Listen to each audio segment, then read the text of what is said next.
প্রিয় দর্শক আসসালামু আলাইকুম। এমএস কিচেন থেকে সবাইকে ওয়েলকাম জানিয়ে আজকের এপিসোডটি শুরু করছি। আমার আজকের এপিসোডে থাকছে পাট শাক ভাজি রেসিপি। এই পাট শাকের পুষ্টিগুণ ঠিক রেখে শাক ভাপ দেওয়া ছাড়াই কিভাবে মজা করে পাট শাক ভাজি করবেন সেই রেসিপিটাই আজকে আপনাদের মাঝে শেয়ার করব। এই পাট শাক ভাজি করার জন্য এখানে আমি 2 আটি পাট শাক খুব ভালোভাবে কেটে বেছে ধুয়ে নিয়েছি। এই পাট শাকগুলোকে খুব ভালোভাবে ধুয়ে তারপর একটি চালনির মধ্যে পানি ঝরতে রেখে দিয়েছি। অবশ্যই পাট শাক ভাজি করার পূর্বে এই শাকগুলোকে ভালোভাবে ধুয়ে একটি চালনির মধ্যে রেখে প্রায় 15 মিনিটের মতো পানি ঝরতে রেখে দিতে হবে।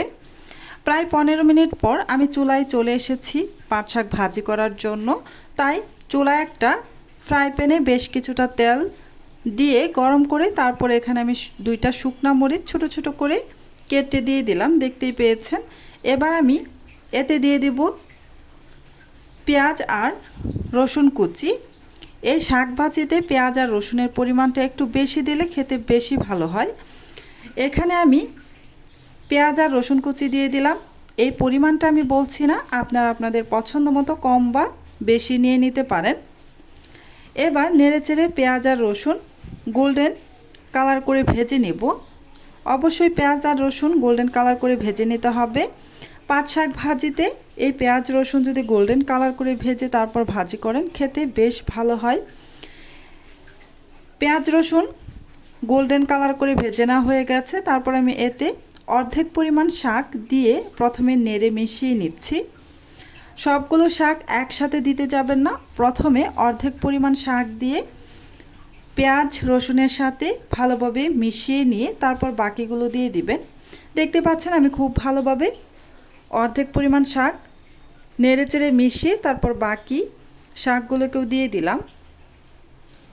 এখন আবারও একটু নেড়ে মিশিয়ে নিব। শাকগুলোকে একটু উপর নিচ করে নিতে হবে।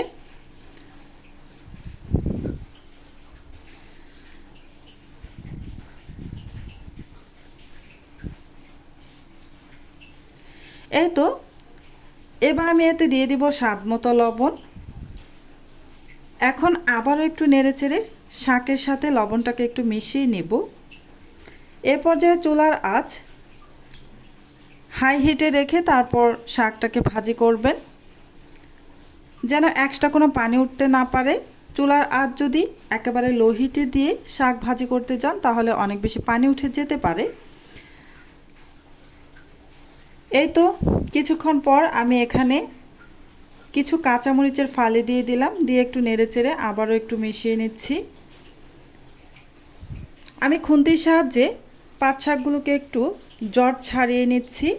এই শাকগুলো যেহেতু একটু ডাঁটা সহ নিয়েছি সেহেতু শাকগুলো একটা আরেকটার সাথে জট বেঁধে যায়, তাই এই খুরসুনের সাহায্যে আমি জটগুলোকে একটু ছাড়িয়ে নিচ্ছি, দেখতেই পাচ্ছেন।